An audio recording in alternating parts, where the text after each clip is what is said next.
Hello, my name's David Runciman, and this is Past, Present, Future, the History of Ideas podcast. Today, the first trial in our series Politics on Trial. This is the trial of Socrates.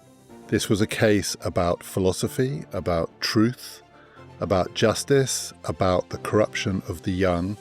It was a case about all sorts of different things, with all sorts of ramifications for how we understand what justice is. But it's also, in a very literal sense, a case in which what was on trial was politics itself. A lot of the trials that I'm going to be talking about in this series, right up to the 21st century, are jury trials. So they're cases in which the fate of the defendant hangs on the verdict of a jury.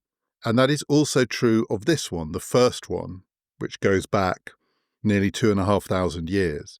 But the trial of Socrates is not a jury trial in any sense, I think, that we would recognize. So my understanding of a jury, I'm sure a lot of people listening, especially people in the English-speaking world, is of a small group of people. The classic jury is 12.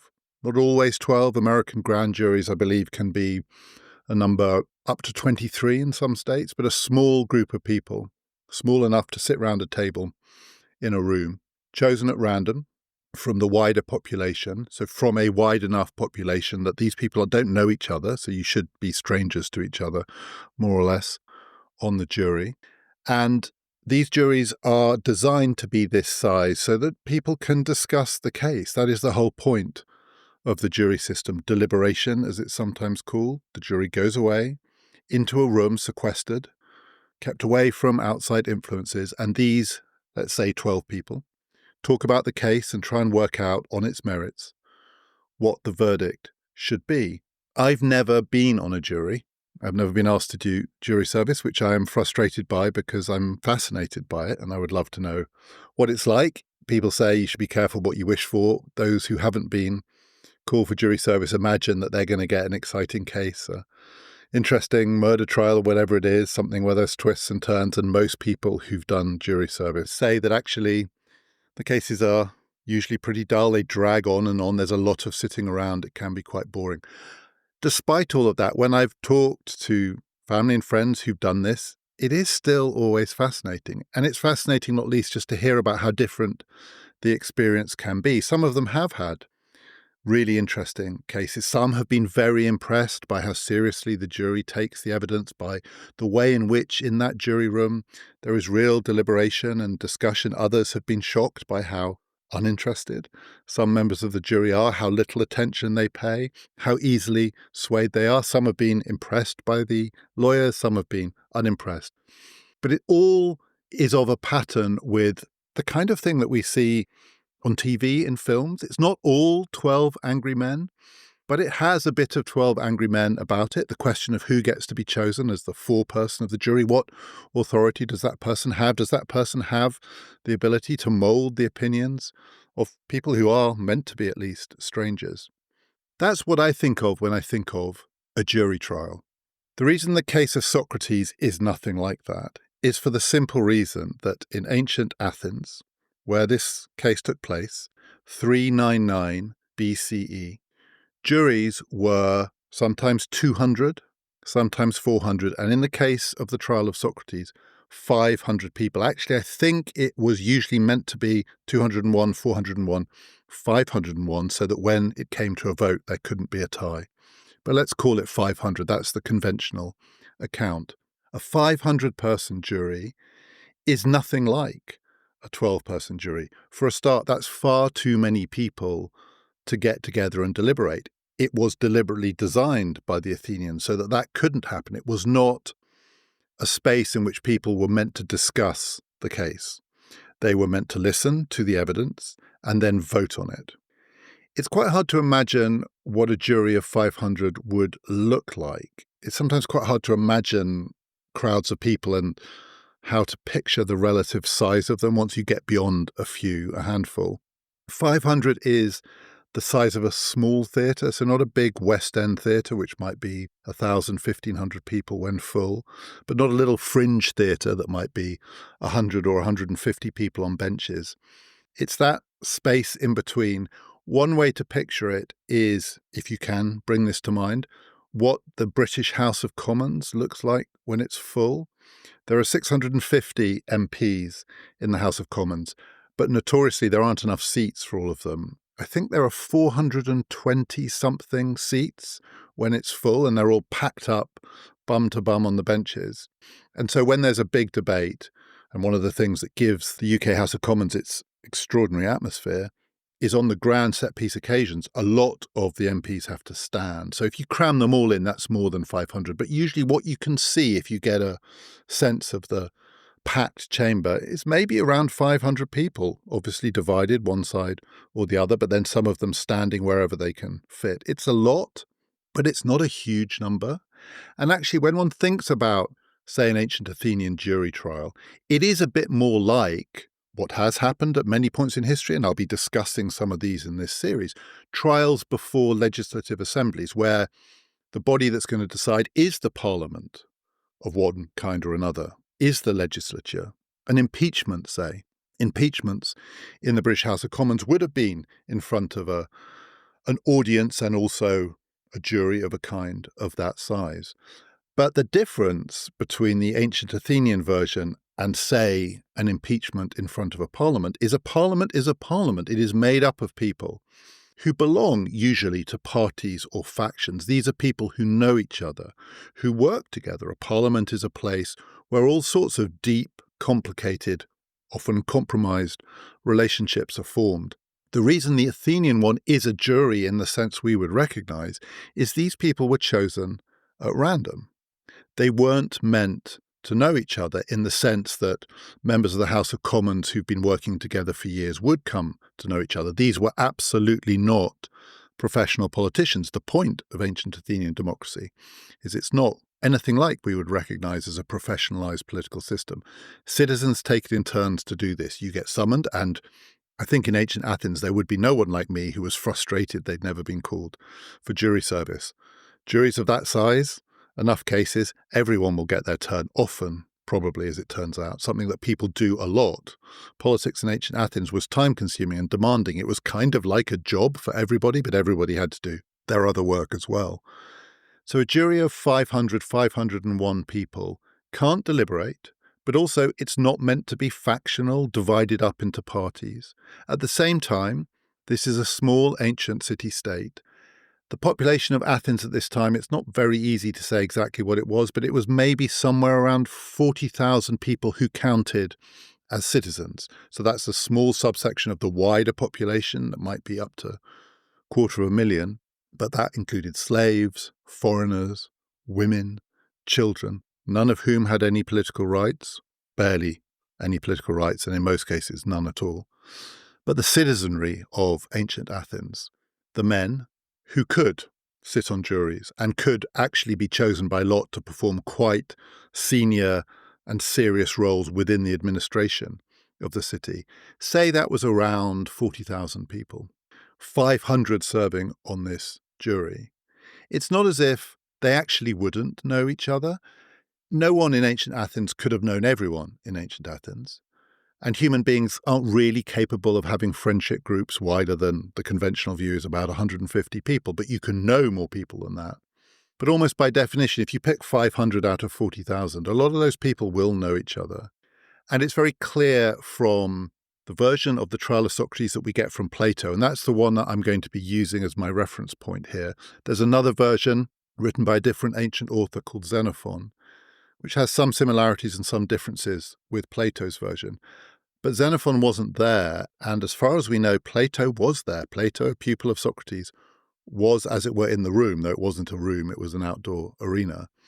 But all the evidence is that Plato's account is some kind of eyewitness testimony. I say some kind of because God knows, actually, what relation it bears to what really happened. But among other things, the way he writes the speeches of Socrates feels quite like he might have been there. It's a little different from some of the other speeches and dialogues that he puts in the mouth of Socrates, and it has a slightly extemporized quality to it. One of the things that Socrates often does in this set of speeches, which are recorded in a book that's known as the Apology, a series of 3 speeches, one his defense, one at the part of the trial where, having been found guilty, the punishment is to be allocated, will he be condemned to death, and then a final speech after that has happened, is that Socrates does talk to people by name. He calls them out by name. He mentions clearly people who are facing him, not just his prosecutors, but the people he sees around him. And there's also a sense this is quite a rowdy occasion, in that it feels a bit like it's theatrical. Socrates' speech is a speech not to a 12-person jury. It's not like the things that you would see on TV shows where the lawyer walks up to the jury, just the 12 of them, looks one or two of them in the eye, tries to speak to the one that he thinks or she thinks is sympathetic, tries to find the one who looks bored and wake that person up. It doesn't have that dynamic, the really intimate dynamic of a court where the jury is just 12.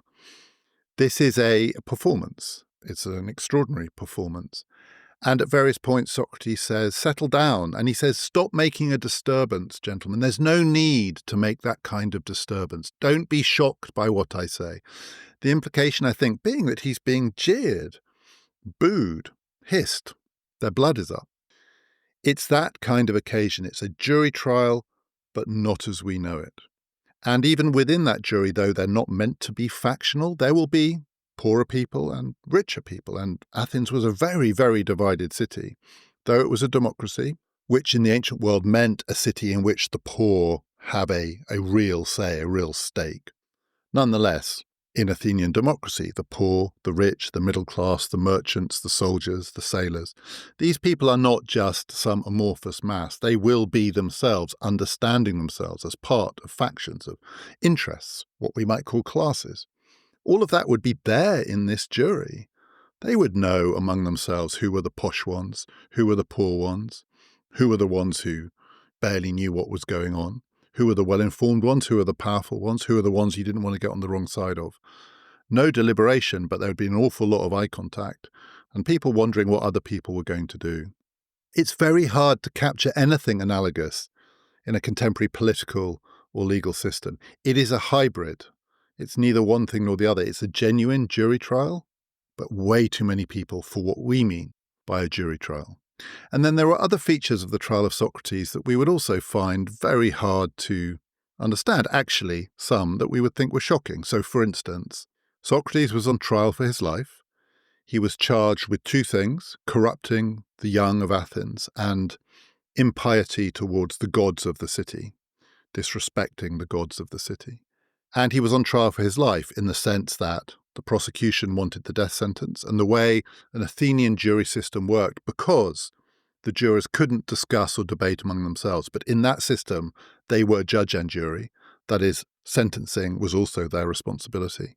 It wouldn't work for the jury to find the person guilty and then decide what the punishment should be, because they would never agree. You wouldn't get 500 people to agree. How would they decide? It has to be a vote. A jury of this size can only decide things on the basis of being given a choice, yay or nay, you're for or you're against. So the way it worked was the prosecution would ask for a sentence, and then the defendant, if he, and these would all be he's, had been found guilty, would propose a counter-punishment, or their people. It might not be them themselves, but it would be suggested on their behalf. Don't do what the prosecution wants. I will accept this level of punishment, a fine, whatever it is. It might be exile, it might be something else. So the proposition would be put to the jury. Do you want what the prosecution want, or are you willing to accept what the convicted defendant is now offering? That was part of this trial. That was part of what happened in the trial of Socrates. And it all happened on one day. This was a one-day trial, like the trial of Nicolae Ceausescu, which is shocking because it happened on a single day. We would not, I think, imagine that a trial in which someone is on trial for their life or is, say, facing life imprisonment should ever be concluded in one day. No trial that lasts a day by our standards could be a fair trial. And actually, interestingly, in his speech, Socrates makes this point, at least as reported by Plato. He says to the jury, I believe that if we weren't doing this the way we do it in Athens, so it's not because this trial has been rushed because it's Socrates. This is not an exceptional trial. This is by the rules of the Athenian system. You do it in one day. He says, but if we do what other cities do, where they take a few days when someone is on trial for their life, I think I would get off. I don't think you would convict me if I had more time, if there was more time. He implies that his fate is partly being decided by the fact that this has all been condensed into a single day. And it's not completely clear what he means by that, because if it's meant to suggest that if there was more time, there would be more time for me to lay out my arguments and to really go through the evidence and to try and persuade you that the charges against me are trumped up or whatever, whatever we might think in a conventional courtroom setting, if there was more time, there would be more time to really explore what happened. I don't think Socrates can mean that, because the kind of defense he puts up is not one that's going to go better for him the longer it goes on. As we will see, it's a very weird defense, and it sometimes seems geared not to get him off, but to get him convicted, because he confronts his accusers, he confronts the jury, he mocks them, he belittles them, he is at various points derisive. Sometimes he sounds a little contemptuous, and everyone knows the one thing that is the death of any relationship, including between a defendant and a jury, is contempt. It doesn't mean that. I think Socrates must have in mind the much more basic idea that if you got to sleep on it, he says to the jury, after all, a trial that happens in one day, there is no pause to sleep, to reflect. And everyone feels a little differently the day after, whatever they've done the day before, for good or for bad. I think he's more or less saying, you wouldn't do this if you slept on it. Maybe if you just slept on it once. This is the kind of thing that a jury like this does in the heat of the moment. It does it when it's not got time, not to sift the evidence, but simply to take a look at what it was itself thinking the day before. And in the history of the Athenian democratic state, as everyone at the trial of Socrates would have been well aware, there were famous occasions where gatherings, assemblies, not juries, because the jury has to decide in a day, but the assembly, the Athenian assembly, would take a decision one day, sleep on it, come back the next day and change its mind. Once, 27 years before, 28 years before the trial of Socrates, in a famous debate known as the Mytilene debate, the assembly decided to kill the people of Mytilene as a punishment, and then regretted it the next day and tried to undo their decision. Didn't manage to get away with it, but nonetheless, that change of mind, that change of heart would have been something that people in Athens would have been very aware of. Sleeping on it could make a real difference, and I think that's what Socrates meant. Another feature of his trial that would strike us as odd, I think, but was nonetheless conventional in Athenian terms, is that this was clearly a political trial. The charges against him were political. Corrupting the young, disrespecting impiety towards the gods of the city. The gods of the city in Athens were, among other things, the gods of the democracy. They were the gods that gave sanction to, a kind of blessing to, this way of doing politics. Athena, the goddess of the city, but other gods too, including the Athenian version of Zeus, who was invoked as a kind of deity of the marketplace, of public debate, of Athenian democratic ways of doing things. These gods were the ones that were invoked when oaths had to be taken, and it's almost impossible to overstate how important oaths, the taking of oaths, were in all pre-modern systems of politics. The god to whom you bind yourself to do the thing that you say you will do, whether it's to judge fairly, to tell the truth, to honor a contract, whatever it is. It really matters which god it is and whether people respect that god. And so to disrespect the gods of the city is in some ways to disrespect the city and its political system. And the corruption of the youth, that is also clearly a political charge. The implication being that Socrates is turning the young people of Athens away from their responsibilities, their duties, to the city, to its democracy, to its way of doing things, to its way of life. He's turning them away from their duties, their responsibilities. So this is a political charge. The charge is he's done something to the city itself. But the charge is not brought by the city. It is not a public prosecution in the sense that we would understand it.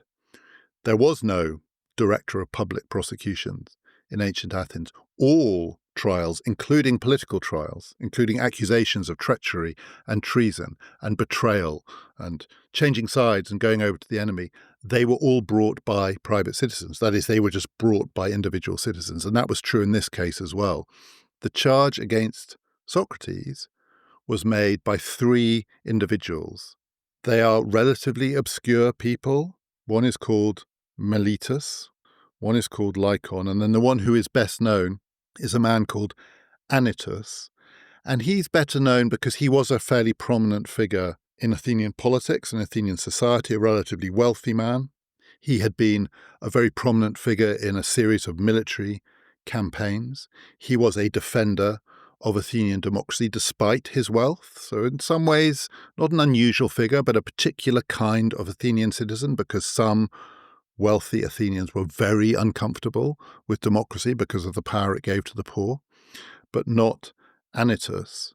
But another crucial fact about him, insofar as we know from the minimal records that there are of this case, is that his son, and we don't, I think, even know his son's name, he's just described as the son of Anytus, a young man from a relatively wealthy family, was a pupil of Socrates. And the thought is that his father thought that Socrates hadn't just corrupted the youth of Athens, but had corrupted his son. And in that way, it has something in common with a trial I'm going to be talking about later in this series, or rather a series of trials, the trials of Oscar Wilde, because Oscar Wilde's troubles began when he was accused of corrupting the son of the Marquis of Queensberry, his son, Alfred Douglas, Lord Alfred Douglas, Bosie as he was known. And it was that relationship between Oscar Wilde and the younger man that so enraged the father of Alfred Douglas that he brought a private prosecution against Oscar Wilde. And Oscar Wilde's unravelling, his fall, began with that private prosecution, although it quickly became a political case. The difference is that after the private prosecution, in order that Wilde should actually be convicted of a crime, it had to then become a public prosecution. So it went from a private case taken out against him by one individual to a case brought against him by the Crown. And that's what wound him up in Reading jail. In the case of Socrates, there is never that transition. It's not that this private individual charges Socrates with something and the city takes it so seriously that it takes up the case. This is the case. The one feature of this case that would have been thought to be unusual, I think, even by the standards of ancient Athens, so not the fact it took place in a day, not the fact that the jury was 500 people, not the fact that the prosecution in a political case was a private prosecution, but the fact that the charges against him are very vague. Private individuals are meant to charge Athenian citizens, their fellow citizens, with crimes under the laws of Athens, and there are no laws in Athens, so far as we know, at that time that say you may not corrupt the young or you must respect the gods. There are all sorts of conventions and understandings, and everyone would know these were very bad things to do. But they are very vague. They're very unclearly specified. It doesn't feel like, and certainly in Socrates' defense, he makes this point, that something specific is being pointed to here. There is some specific act which corresponds with some specific law that Socrates is being charged with having breached. Rather, it's as though they're saying, there is something really wrong with you, and this city cannot tolerate it. It cannot allow someone to do the things you do because it risks corrupting the young and it risks leading people to lose respect for our gods, and without our gods, who are we? And that allows Socrates to make by far the strongest point that he makes in his own defense, in response to the vagueness of these charges. The essence of the defense that Socrates makes is, why are you doing this now? Why is this case against me being brought now? And the reason he says that is because when Socrates was put on trial, he was 70 years old. So weirdly, almost exactly the same age as both Nicolae Ceausescu, who was 71, and Saddam Hussein, who was 69. The 70-year-old Socrates says to his accusers, it's me, it's Socrates. I've been living among you for 70 years, and I've been doing what I do, which is trying to teach the young, but not just the young, anyone who will listen, about truth and about virtue, and trying to get people to think right and to understand what matters. And I've been doing it in the same way. I've not changed. I am the same person. You all know me, he more or less says, so they're not all going to know him individually. But you all know who I am. I'm Socrates. And you know what I do. And I'm not doing it any different. I'm doing it the way I've always done it. So why now? This can't be a serious prosecution, because if you were serious about this, given you must accept I'm the same person I've always been, you would have brought this earlier. So if you choose to do it now, when I'm age 70, the motivation for this, the explanation for it, is about you, not about me. This case is revealing something about you, not about me. And the thing it's revealing about you is whatever it is that is leading you to do this now. He also had other arguments along these lines about why it just didn't make sense for the case to have been brought when he's age 70. One of them, I think it's a slightly weaker argument, says people have been bad-mouthing me in this city forever. Like, there are always people who say I'm corrupting the young. There have always been people who say you shouldn't trust that Socrates. He's a dangerous influence. He doesn't actually uphold our values. He doesn't believe in our democracy. They've been saying it forever. So now that you bring this case against me, the jury's already prejudiced against me. They've been listening to this bad-mouthing of me. And given that the charge against me is just more bad-mouthing of me, it's not a specific charge. It's just a kind of extension of the gossip there's always been about Socrates. He's a bad influence. That's basically what you're saying. You're saying I'm a bad influence. Well, people have heard that for 1,000,000 years. So now you've brought it into a court in front of a jury. That prejudice against me is going to be allowed its head. This case is really an extension of gossip. I think a more powerful argument that he made was, if I am the person that you claim I am in this charge against me, given I have always been the same person, so I have always done the things that you are now accusing me of doing, that is, teaching young people, trying to get them to understand what is truth, what is virtue, challenging their preconceptions, not accepting any pat answers, not accepting conventional wisdom as wisdom. It's not wisdom, it's just convention. If that was really a threat to the city, I would be dead, he says. No one could live to the age of 70 in a city like this, because Athens, though it was a democracy, was also a violent place where people were put to death a lot, and the city was very serious about protecting its integrity and its security. No one who was that person could survive to be 70. So the fact that you're doing this to me now suggests, Socrates says, to me, that is, to Socrates, that something else is going on. And something else was going on. So it's not named in the accounts, but it is clear that the motivation for this prosecution is not because Socrates has changed, it is because the city has changed. And what has changed in the city is that this is a period in Athenian history where its democracy was very fragile.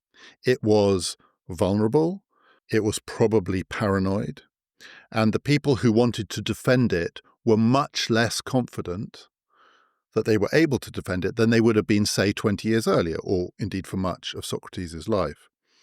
How vulnerable was Athenian democracy? It really depends where you look. So if you look at the grand sweep of history, Athenian democracy lasted for just under 200 years, from the end of the 6th century BCE to the end of the 4th century BCE. And in the sweep of history, the thousands of years since, it looks like a little outpost of democracy in a sea of non-democratic regimes, autocracies, and everything else. And sometimes it looks from here like it was this little fragile outcrop that flourished for a while but then was snuffed out, and various forms of, depending on your perspective, either liberation through Christianity or Dark Ages, took over. And so democracy itself was stifled for millennia. And therefore Athens must have been this fragile flower. It was just Athens, and it flourished and then it died.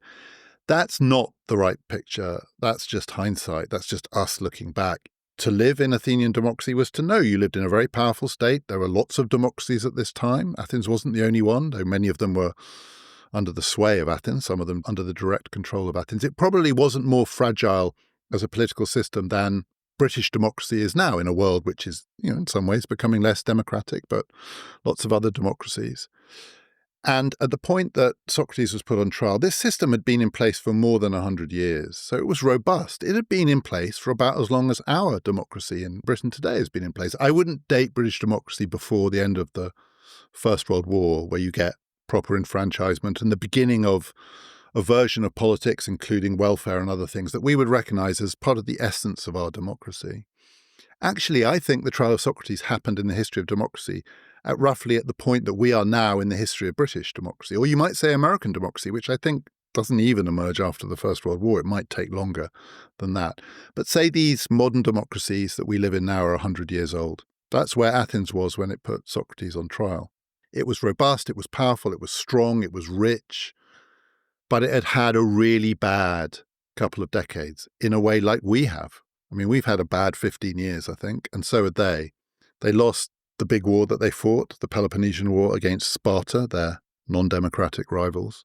And though it didn't result in slavery or captivity or the razing of the city to the ground, it did result in regime change. And in 411, the Spartans tried to turn Athens away from democracy and put in place a much smaller group of people who were known as the 400 to run the city. A leading light in that coup, which is effectively what it was a glamorous Athenian called Alcibiades. The 400 tried to establish a relationship with a group of citizens called the 5,000. So say there were, at this point, 40,000 citizens. It was down from the 60,000 20 years earlier because a lot of them had been killed in the Peloponnesian War. But among the 40,000 citizens, an attempt was made just to pull out a few hundred or a few thousand to run the city, to shrink the democracy so it's no longer a democracy, it's an oligarchy, it's an elite form of politics. It didn't last, not least because the 400 and the 5,000 fell out. The smaller group and the larger group couldn't agree, and the democracy came back. And then in 404 BC, 5 years before the trial of Socrates, there was a really serious coup, and an even smaller group called the 30 took charge, a kind of junta, a military junta. They were violent, aristocratic men, rich men, bent on destroying democracy, completely stifling the power of ordinary citizens. They were vengeful. There were killings, summary justice, summary executions. They tried to build a relationship with a group called the 3,000, so it's shrinking. But again, it broke down. The 3,000 and the 30 fell out among themselves. The larger group, the sort of middle-class group, couldn't abide the aristocratic elite. And that one failed. After each failure in 411 and 404, there was an attempt at a kind of amnesty to bind in the rebels. It showed itself, Athenian democracy, though there were some executions, to be relatively magnanimous in a pragmatic way to try and keep the democracy alive. After the 404 coup, some of the people who refused to accept the new terms, they left the city and they went outside of the city. And then 3 years later, they attempted another coup. Another attempt from a place called Eleusis, where the diehards had gone. And that failed. It was defeated militarily. And there was another amnesty, another attempt to bring the survivors of that coup back into the fold. And that happened just 2 years before the trial of Socrates. So someone might say, well, but Socrates is a philosopher talking about truth and virtue. What's that got to do with these coups? Well, Alcibiades was a pupil, a friend of Socrates. Socrates had complicated views about Alcibiades, but they were definitely associated with each other. Critias, one of the leaders of the junta, the 30, was a pupil, a friend of Socrates. These people feature in many of Plato's dialogues. These are the people that Socrates taught and talked to and tried to educate. So someone would say, if that's the result of a Socratic education, coup. This man is a threat to the city. But still, Socrates is able to say, why now? You've put out the threat 3 times. Athenian democracy looked very fragile in 399 BCE, but it wasn't that fragile. It still had another 100 years nearly, not quite, of life left in it. It was going to recover. It was in better shape than Sparta was at this point. Why now? If you thought I was responsible for these coups, why didn't you execute me then? As you did execute the 30, you did execute the leaders of the coup. Critias died not by execution, but on the battlefield. But still, you had no compunction then. So why now? Why when it's all over? And I think the answer to that question is that the people who are prosecuting him, leaving aside their personal grievances like the grievance of Anytus about his son. The public case was that it's been hell holding this democracy together. We have had to do some really, really difficult things, including forgiveness, amnesty, allowing people who wanted to destroy our democracy back into the fold, asking things from them, but also making concessions to them. Anytus himself, who was a leading light in this movement to hold the Athenian democracy together, would himself have had to make really terrible sacrifices. And their complaint against Socrates is not, I think, that he was a threat to that process. Not somehow that after 3 cycles of it, Socrates threatened to kind of inspire another coup, another insurgency, that he was secretly plotting with aristocratic young men to overthrow the democracy that they all believed, probably rightly, that he had a certain amount of contempt for. It wasn't that he was a threat, it was that he refused to take the threat seriously. That is, he refused to acknowledge the seriousness, the pain, the sacrifice of what they had done. He just was indifferent to it. Athens had been through this hellish decade and had survived it. This trial happens not in the midst of the turmoil, but at the point where survival is by no means certain, but it looks good. It's come back 3 times. Its enemies have bounced off and been defeated. They keep coming and they keep falling back. And now there aren't really more enemies, certainly internal enemies, to come. We're prosecuting Socrates now because he refuses to acknowledge just what that cost us. His talk, his endless talk of virtue and justice and truth, these higher truths, these higher justices, these higher virtues that have nothing to do with this, it's like he has contempt for politics itself. I think that was the charge against Socrates, that in a decade, or at the end of a decade, where politics was everywhere and had been everything. No one could live in Athens and not feel that the political life is in the end the thing that matters. Socrates didn't think it did matter. And were they to say to Socrates, how can you believe that? I mean, after all, you've lived through it like we have. Socrates was called up before the junta. He could easily have lost his life. There was another earlier trial of Socrates where the junta, the 30, wanted him to do something and they told him he had to stop teaching, but he survived it. He probably survived it partly because they thought secretly he wasn't that bothered about what they were doing. But Socrates had lived through all of this. You can't live in a city of that size and somehow take yourself off to an ivory tower. There were no ivory towers. Socrates did his work in public, in the marketplace, in the squares, in the places where people gathered. People could see him doing it, but he could see what they were doing too. And so if they said to him, Socrates, for 10 years, this has been life and death for us, really life and death for us. And we've been pretty magnanimous at the end of it. There are many, many people we could have executed, and we didn't. We value our democracy so highly, and the gods of our city, and the future of the young people of our city, that we are willing to compromise and to allow our enemies back in, as long as they swear an oath not to do it again. And they've done it 3 times now, so they better not do it again. It was life and death, they say to Socrates, and you wouldn't take it seriously. And Socrates says to them, to their face, you think life and death is the most important thing? He has contempt for that argument. Sometimes people say the reason politics matters is it is literally a matter of life and death. I mean, politics is the business of survival. It is the business of being able to continue in this world. And Socrates says, I'm not interested in that. I'm not really interested in this world in the way you mean this world. I'm interested in more important things than politics. And so by putting me on trial, all you are doing is revealing your priorities. And your priorities simply aren't my priorities. I don't think it's as crude, his defense, as to say to them, including the jury, because by definition, the jury are citizens, and to be a citizen of Athens is to be a political man. That's what it means to be a man later on in Aristotle's famous definition. We are social animals, and that means we live in the polis. It's not like he says to them, what you do is politics and what I do is philosophy. So this trial is a kind of category mistake. You can't bring me before your tribunals and expect me to acknowledge their authority. He does not explicitly do the thing that Ceausescu did and many of the people I'm going to be talking about in this series do, which is to say to his accusers and to the jury who will judge him, I do not accept the legitimacy of this court. I do not accept or acknowledge that you have the right to do this. He completely accepts they have the right to do it. He's an Athenian citizen. He lives in this city. He knows how it works. He has himself been called for jury service. And as he says in his defense, I've done it too. And actually, he says, I was quite a brave juror. I made arguments that were unpopular. He was a little bit like Jack Lemmon in 12 Angry Men. He's a man of the world for all his supposed otherworldly ideas. He lives in this city among these people. He knows them. They know him. He calls them out by name. We all know who each other are, and he does not refuse to acknowledge their authority. And, as I'll go on and talk about, most celebratedly of all, he accepts their verdict. Their verdict is death, and he kills himself.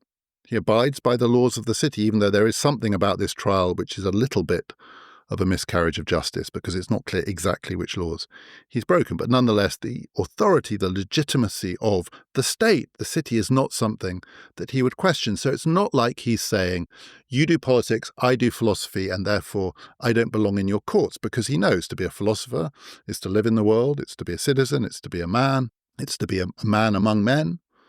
And politics is inescapable. There is no ivory tower. I think his argument is more like he says, I am here and willing to take you seriously. What you think is serious is not what I think is serious, because I think virtue is serious, and what I mean by virtue is not what you mean by virtue. Let's talk about it. Let's debate it. I'm totally happy just to do in this court of law what I do outside of this court of law, because he says I always do the same thing. I mean, there's no secret about me. I just ask questions, help people understand why their answers aren't good enough. We could do a bit of that if you want. But I'm asking you what it is you want me to take seriously in your arguments against me. And I just can't, he says to them. But he does go further than that. And this is unquestionably a big part of why his defense was, well, let's just say misguided if he had any real interest in getting off. Because it's not just he can't take their arguments seriously. He is contemptuous of them. He does mock them. He says to them, tell me why now? And he says to them, tell me what it is that I've done wrong. And he takes them in a Socratic way, in a kind of dialogue, though there's only one side to this dialogue, though he does do it with one of his prosecutors. He gets answers from the prosecutor. Do you not think the education of the young is a good idea? Yes. Who do you think should educate the young? Do you think the young should be educated by this jury? No. Do you think the young should be educated by any random person they meet in the street? No. Do you think the young should be educated by people who take virtue seriously? Yes. QED, what's wrong with me educating the young? But he mocks them. He ties them up in knots. He shows them that nothing they say by his standards is serious. And in doing that, he seals his fate, because the one thing I would imagine it's very hard to do in any jury trial is to win if you explicitly express contempt for the jury. Even mockery of the prosecutors is dangerous. Oscar Wilde found that. In his first trial, he thought he might get away with dazzling them with his wit. But the thing about his wit is that it was a cutting wit. And a cutting wit is no good in a court of law in front of a jury. Nobody wants to be cut up like that. And Socrates is pretty cutting in his own defense. And that's why, in the end, he is condemned. But that argument that he makes, do you not want your children to be educated? It's a very familiar one, and it's one that you hear to this day. I have worked most of my adult life in higher education, and I'm aware of the kind of people who make it. It's a powerful argument. The argument goes roughly like this. You, the parents of the world, want your children to be educated, so you send them to me. Now, it's true in this case, in the Socrates case, the children who wind up being educated by Socrates tend to be rich young men, some of them politically ambitious, some of them not at all ambitious, just interested in having fun. But nonetheless, he doesn't really educate broadly the children of the city. It's a narrow class thing, and everyone in that courtroom would have been aware of that. But this happens too. So if you teach, as I've taught in an elite university, in elite universities, you do end up teaching children of the elite. And it would be better if it was more democratic than that, and it's getting better than it used to be. But still, there's no question that it's a subset of the population who come your way. And there are certain people who teach the children of the elite, and the elite don't like it. They don't like it. They think that these young people are being corrupted. And the defense of the educators is always, you send them to us so we could teach them how to think. So we have taught them how to think for themselves. And now that they can think for themselves, you don't like it. Because by definition, if we let them think for themselves, they won't just swallow whatever you tell them. They won't just agree that the way we've done things is the way we should do things. The younger generation will push back once they start to think. And so you are the ones who are conflicted. You don't know what you want because you think you want them to be educated, but you don't know what an education is, because if you do it genuinely, then you can't control them anymore. You've lost control of your young people. And so now you're complaining you can't control the young people and you're blaming us, the educators. Well, what were we meant to do? You asked us to educate them. That is Socrates' defense, in a way, and it doesn't work. It also has echoes of, there's a version of it that is darker. There's a genre in contemporary literature called dark academia, which is where those kinds of educators actually end up creating something a bit like a cult. So the classic dark academia novel, Secret History by Donna Tartt, where it is all pretty sinister and people do die and something very weird and corrupt goes on in the relationship between these smart, impressionable young people in their little world and the person whom they've come to look to for wisdom and for knowledge. And there is a sense in the trial of Socrates that his accusers think something a bit of the dark academy has happened. But the point about the Secret History is that it's secret. The thing that gives dark academia its cachet, its pull, is that it's a description of a secret world, a private world, an ivory tower world. There these people are. You send them off to these posh, fancy places with their quads and their courts and their fancy little rooms and turrets and towers. And American Ivy League universities try to recreate that with their ornate architecture. And some of these colleges are hidden away somewhere upstate, somewhere in the country, among people who don't understand what's going on, and it's a hidden world. And Socrates could say to his accusers, if they were saying what you are is a dark academic, he could say, it's not secret.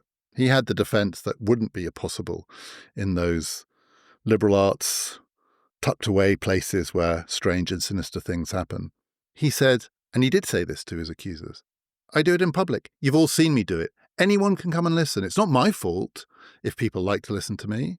I just do what I do in the streets. I don't take money for it. I'm not one of those sophists who gets paid to be too clever by half. I just ask questions and also sometimes try and answer them, though I know nothing. I've struggled all my life, he says in his own defense, with being told by the oracle that I'm the wisest of men, because it doesn't make sense to me because I know I'm not the wisest. And then I thought maybe what that means is I'm wise because I know I don't know anything and other people think they know things. People like you, my accusers, you think you know things. You don't know anything. So I am wiser than you. I'm wiser than all of you. That was his defense, not a wise defense, because it ends up saying I'm wiser than all of you. But nonetheless, what he could say completely legitimately is none of this was secret. And so it goes back to the strongest line he has in his own defense, which is, you knew all of this. You're not discovering that your children have been corrupted. It's not like you sent them away to some college in upstate New York and they've come back believing in Satan. You see me. You can come and listen anytime you like. If it's your child, come and listen and see what I do. Answer my questions yourself. I'd be very happy to do it to any of you. Just come. All you have to do is exchange opinions with me, but we're not going to do opinions because opinions aren't worth much. Actually, we're going to go deeper than that. You're in the world of politics and opinions. I'm about the truth, but I'll do it with any of you. Don't tell me this is a shock to you. Why now? He says to them.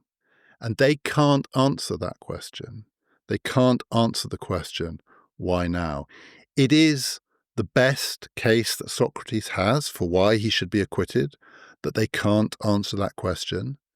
And it is the reason that he's not acquitted, because he's put a question to them that they can't answer, and he says to them, "You can't answer my question." He turns the tables, he puts them on trial, he makes them feel foolish. It's because they can't answer the question that is the question that could get him off that he ends up losing his life.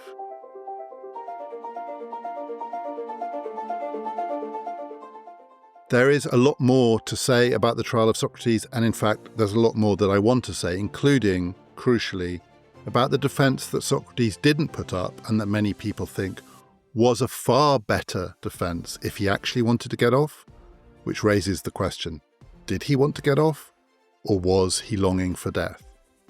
And so that's coming out in part 2 of the trial of Socrates, which will be available on Saturday on PPF+. To sign up, you just need to click on the link in the show description. Go to our website, ppfideas.com. You will get Socrates Part 2. You will get our recent Q&A about Trump and globalization, and all of our bonus episodes. They're all available for you there now, and you will get ad-free listening. It's £5 a month or £50 a year, and it really supports this podcast. Next time in our regular slot, in our series Politics on Trial, enough of the trials of the old men. This one is going to be about the trial of a girl, Joan of Arc. Do join us for that. This has been Past, Present, Future, part of the Airwave Podcast Network.